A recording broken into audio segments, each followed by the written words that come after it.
Hello students, आज हम नए चैप्टर पर डिस्कस करेंगे सरल रेखा में गति। तो सबसे पहले हम बात करते हैं सदिश व अदिश राशियों पर। ये सदिश और अदिश राशि क्या होती है, पहले अपने बात करते हैं राशियां क्या होती हैं। जैसे अभी तक हमने फिजिक्स के अंदर पढ़ा है बल, दाब, दूरी, विस्थापन, चाल, वेग, ये सभी क्या है, राशियां हैं। ये कौन सी राशियां, भौतिक राशियां कहा जाता है। इन भौतिक राशियों को दो भागों में विभाजित किया है, एक तो होती है सदिश राशि, एक क्या होता है, अदिश राशि। तो सबसे पहले हम बात करते हैं सदिश राशि। तो साथ साथ में नोट करते रहना कि सदिश राशि क्या होता है, मैं इसकी डेफिनेशन बोलूंगा और अच्छे से आप लिखते रहना। चलो लिखो इसकी परिभाषा। सबसे पहले वह राशियां जिनको दर्शाने के लिए दिशा व परिमाण की आवश्यकता होती है, उन राशियों को सदिश राशि कहा जाता है। फॉर एग्जाम्पल जैसे बल, ये क्या है, एक सदिश राशि। अब इसे रिप्रेजेंट करने के लिए या दर्शाने के लिए दिशा और परिमाण की आवश्यकता कैसे है। अब हम मान लेते हैं कि ये अपने पास एक बॉक्स पड़ा है ऐसे, ठीक है बच्चों। अब इस पे फोर्स अप्लाई करना है। मैं से बोल रहा हूं इस पे बल की दिशा दर्शाओ। बल लगाना है इस पे, कौन सी बल लगाना है, कौन सी दिशा में लगाएंगे। तो दिशा क्या है पूछी जाएगी कि बल लगाना है कौन सी दिशा में। जैसे कोई बॉक्स पड़ा होता है, मैं से बोलता हूं इस पे फोर्स अप्लाई करो, बल लगाओ, तो पहले आप पूछोगे कि कौन सी दिशा में बल लगाना है। तो बल के साथ में क्या आ रही है, दिशा आ रही है। तो इसलिए जो बल है वो सदिश राशि है, दिशा आ रही है। प्लस इसमें क्या होता है, परिमाण कि कितना बल लगाना है। जैसे मैं इसकी दिशा रिप्रेजेंट कर देता हूं 2 न्यूटन। ये क्या होता है, परिमाण, वैल्यू। ये क्या होगी, इसकी डायरेक्शन होगी। इसलिए जो बल है वो क्या है, एक सदिश राशि है। ठीक है बच्चों। नेक्स्ट हम बात करते हैं प्रेशर या दाब। ये दाब क्या है, ये भी क्या है, सदिश राशि है। जैसे ये बॉक्स है, इस पे दाब लगाना है, प्रेशर अप्लाई करना है। तो हम पहले पूछेंगे कि कौन सी दिशा में प्रेशर अप्लाई करना है, फिर हम उसकी डायरेक्शन दिखा देंगे भी इस दिशा में प्रेशर लग रहा है। दाब, बल, विस्थापन, वेग, ये सभी क्या है, सदिश राशि। और भी सदिश राशि है। जैसे जैसे हम फिजिक्स में आगे चलते जाएंगे तब हमें सदिश राशियों के बारे में और भी पता चलता जाएगा। अब हम बात करते हैं अदिश राशियों पर।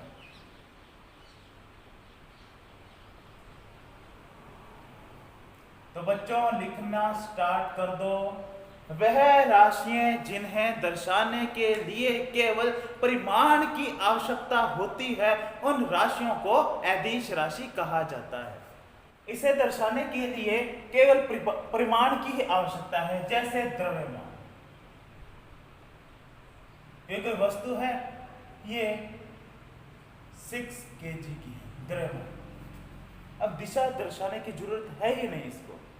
अब 6 kg, अब आप इस 6 kg को चाहे कोई भी दिशा में रख दो, ये 6 kg ही रहेगा। ओके बच्चों, तो द्रव्यमान क्या है, एक, ठीक है। नेक्स्ट हम बात करते हैं, ये हो गया द्रव्यमान। ये हम बात करते हैं समय की, जिसको रिप्रेजेंट करते हैं टी से, टाइम से। समय है, ये भी क्या है, अदिश राशि है। कार्य, समय, द्रव्यमान, ठीक है। ऐसी कुछ और भी राशियां हैं वो अदिश राशि है, और कुछ और भी राशि है वो क्या है, सदिश राशि। ठीक है बच्चों। तो ये कुछ अदिश राशि, इसका उपयोग हम इस चैप्टर के अंदर करेंगे। वैसे सदिश अदिश राशियों का उपयोग करते रहते हैं। एक और चीज आप नोट करना, सदिश राशियों को ऐसे वेक्टर से रिप्रेजेंट करते हैं ऐसे। जैसे बल को रिप्रेजेंट करना है, बल क्या है, सदिश। जो सदिश राशि होती है उसमें ऐसे एरो का निशान लगाया जाता है।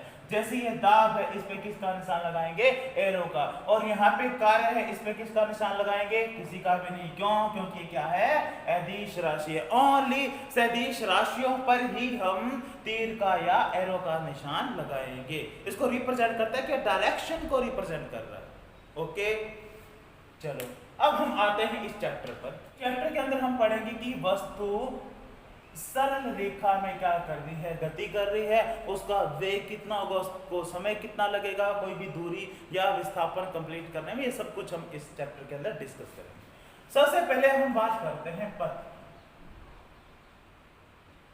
पथ या लंब। ये पथ क्या होता है? किन्हीं दो बिंदुओं के मध्य जो दूरी होगी या जो दो बिंदुओं के मध्य जो लंबाई होगी या दूरी होगी उसे क्या कहा जाता है? पथ कहा जाता है या रास्ता कहा जाता है। जैसे अपने पास ये ए पॉइंट है या बी पॉइंट, इसके मध्य जो दूरी है या इसके मध्य जो लंबाई है इसको हम क्या बोलेंगे? पथ कहेंगे। ठीक है, अब हम बात करते हैं दूरी व विस्थापन। इसको अच्छे से समझ लेना बच्चों, दूरी व विस्थापन। दूरी की बात करें, जैसे ये एक पॉइंट है, ये एक पॉइंट है, ये अपने पास ए पॉइंट और ये अपने पास बी। इस ए बिंदु से यहां आए, ऐसे भी तो आ सकते हैं, बी पॉइंट पर आना है, या ऐसे भी आ सकते हैं। इसको क्या बोलेंगे? दूरी कहेंगे। ये हमारे पास जो पथ है, इस पथ को क्या बोला जाता है? दूरी बोला जाता है। ठीक है, जिसकी दिशा निश्चित नहीं है, समय के अनुसार दिशा परिवर्तित हो रही है। यहां पर इसकी दिशा कैसी थी? यहां पर इसकी दिशा कैसी थी? इधर। यहां पर इसकी दिशा ऐसे, फिर यहां पर इसकी दिशा ऐसे। इसको क्या बोलेंगे? दूरी बोलेंगे। दो बिंदुओं के मध्य है। ठीक है, ये भी पथ ही है, लेकिन ये थोड़ा सा जिसकी लंबाई क्या है? ज्यादा है। अब हम बात करते हैं विस्थापन।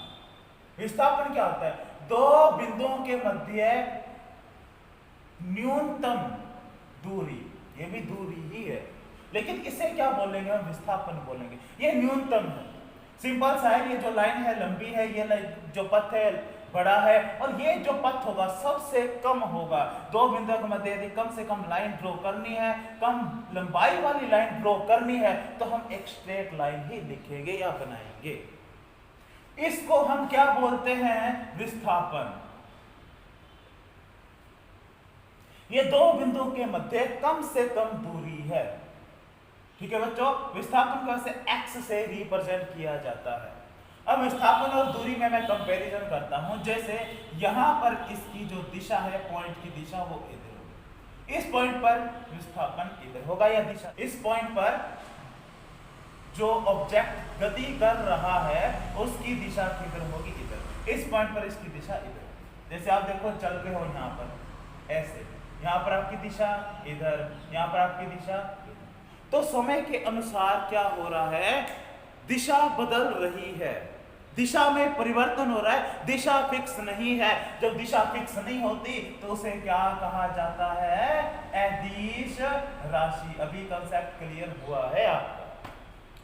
विस्थापन देखो, सीधा ही सीधा जा रहा है, सीधा ही सीधा जा रहा है। 2 सेकंड बाद देखेंगे इधर, 2 सेकंड बाद देखेंगे दिशा इधर, 2 सेकंड बाद देखेंगे दिशा इधर। जब तक इसका पथ कंप्लीट नहीं होता तब तक इसकी दिशा वही की वही रहेगी। इसका मतलब जो विस्थापन है इसकी दिशा फिक्स है। ये कौन सी राशि है बच्चों? सदिश राशि। इसलिए विस्थापन के ऊपर हम किसका साइन लगाएंगे? वेक्टर।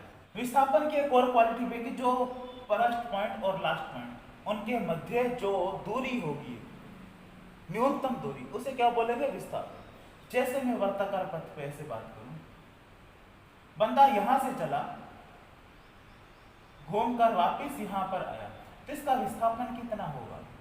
बताओ बताओ बताओ बच्चों। कोई व्यक्ति या कोई वस्तु या कोई ऑब्जेक्ट यहां से गति करके घूमकर वापस यहां पर आया, इसका विस्थापन कितना होगा? 0। क्यों? क्योंकि इसका फर्स्ट पॉइंट लास्ट पॉइंट ये है, दोनों पॉइंट के मध्य है। दूरी कितनी है? है ही नहीं, कुछ भी नहीं है, 0। अब दूरी कितनी है इनके मध्य? न्यूनतम दूरी तो 0 हो गई है। अब ये दूरी कितनी है? इसको बोलते हैं हम 2πr। इसकी परिधि के इक्वल होगी इसकी दूरी। यही क्या है? इसकी दूरी क्या है? 2πr। और इसका विस्थापन क्या है? एक चक्कर में जो विस्थापन लगाया है वो क्या है? 0। ठीक है बच्चों, ये विस्थापन और दूरी में डिफरेंस है। वर्ताकार चक्कर पर जो विस्थापन होता है वो 0 होता है। कब 0 होगा? जब फर्स्ट पॉइंट और लास्ट पॉइंट क्या होगा? सेम। फॉर एग्जांपल, कोई बंदा यहां से आया, ऐसे घूम कर वापिस यहां पर आया, इसका विस्थापन क्या होगा? 0। फर्स्ट पॉइंट और लास्ट पॉइंट सेम है इसलिए 0 होगा। और दूरी क्या होगी, दूरी ये होगी पूरी।